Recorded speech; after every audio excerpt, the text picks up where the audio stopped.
ফেব্রুয়ারিতে সব ফরম্যাটের জন্য বাংলাদেশ দলের অধিনায়ক করা হয় নাজমুল হোসেন শান্তকে, কিন্তু নেতৃত্বের প্রথম বড় পরীক্ষাতেই টি-20 বিশ্বকাপে তিনি ব্যক্তিগতভাবে ভালো করতে পারেননি। তার ব্যর্থতায় ভুগেছে দল। 7 ম্যাচে খেলে শান্ত করেছেন মাত্র 112 রান, স্ট্রাইক রেট 92। প্রশ্ন উঠেছে তার নেতৃত্ব নিয়ে বিসিবি কি ভাবছে। সে প্রশ্নের উত্তর দিয়েছেন ক্রিকেট অপারেশনস কমিটির চেয়ারম্যান জালাল ইউনুস।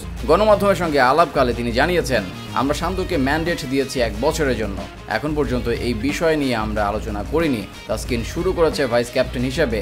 আমার মনে হয় সে সামনে থেকে নেতৃত্ব দিতে পারে, কিন্তু এই মুহূর্তে অধিনায়ক পরিবর্তন হবে কিনা, ভবিষ্যতেও হবে কিনা, এই বিষয় নিয়ে আমি আলোচনা করতে পারবো না। সবকিছু বোর্ডের সিদ্ধান্তই হবে।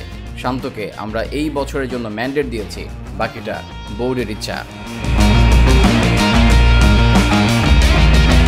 সাকিব আল হাসান ও মাহমুদুল্লাহর মতো 2 সিনিয়র ক্রিকেটারকে নিয়ে জালাল ইউনুস বলেন, সাকিব মাহমুদুল্লাহ কারো নাম নিয়ে বলছি না। যারা পারফর্ম করে সামনে আসবে তারাই খেলবে। এখন যারা খেলছে তারা সবাই পারফর্ম করেই এসেছে। যারা টি-20 দলে গিয়েছে প্রত্যেকেই সামর্থ্য দেখিয়ে গিয়েছে। দলের মধ্যে পারফরমেন্সকেই সবচেয়ে বেশি অগ্রাধিকার দেওয়া হয়। বিশ্বকাপে বাংলাদেশ নিয়ে বিসিবির ক্রিকেট অপারেশনস বিভাগের প্রধান বলেন, বিশ্বকাপে আমাদের টার্গেট ছিল সুপার 8-এ খেলা। আমরা টার্গেট অ্যাচিভ করতে পেরেছি, তার জন্য সবাই খুশি।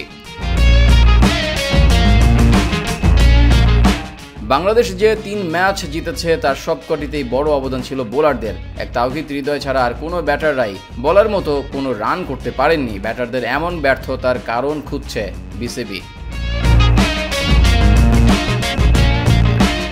এ প্রসঙ্গে জালাল বলেন, টপ অর্ডার টানা ব্যর্থ হয়েছে বলেই আমরা ব্যাটিংয়ে ভালো করতে পারিনি।